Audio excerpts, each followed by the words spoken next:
السلام علیکم میرے پیارے بھائی دوستو بزرگوں، یہ بیان سنو، اس میں ہم سب کی کامیابی ہے۔ حضور اقدس صلی اللہ علیہ وسلم کا ارشاد ہے کہ جو شخص نمازوں کو اپنے وقت پر پڑھے، وضو بھی اچھی طرح کرے، خشوع و خضوع سے بھی پڑھے، کڑا بھی پورے وقار سے ہو، پھر اسی طرح رکوع سجدہ بھی اچھی طرح سے اطمینان سے کرے، عرض ہر چیز کو اچھی طرح ادا کرے، تو وہ نماز نہایت روشن چمکدار بن کر جاتی ہے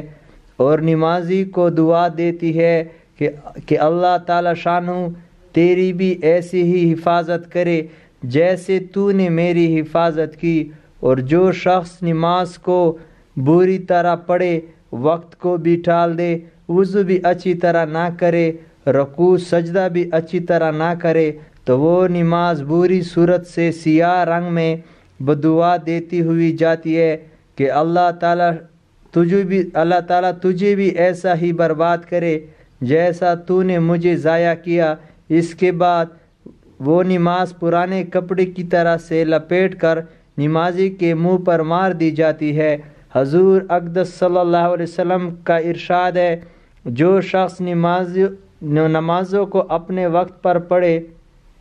وضو بھی اچھی طرح کرے، خشوع و خضوع سے بھی پڑھے، کڑا بھی پورے وقار سے ہو، پھر اسی طرح رکوع سجدہ بھی اچھی طرح سے اطمینان سے کرے، عرض ہر چیز کو بھی اچھی طرح سے ادا کرے، تو وہ نماز نہایت روشن چمکدار بن کر جاتی ہے اور نمازی کو دعا دیتی ہے کہ اللہ تعالی شانہ تیری بھی ایسی حفاظت کرے جیسے تو نے میری حفاظت کی۔ اور جو شخص نماز کو بری طرح سے پڑھے، وقت کو بھی ٹال دے، وضو بھی اچھی طرح نہ کرے، رکوع سجدہ بھی اچھی طرح نہ کرے، تو وہ نماز بری صورت سے سیاہ رنگ میں بدعا دیتی ہوئی جاتی ہے کہ اللہ تعالیٰ تجھے بھی ایسا ہی برباد کرے جیسا تو نے مجھے ضائع کیا۔ اس کے بعد وہ نماز پرانے کپڑے کی طرح سے لپیٹ کر نمازی کی منہ پر مار دی جاتی ہے۔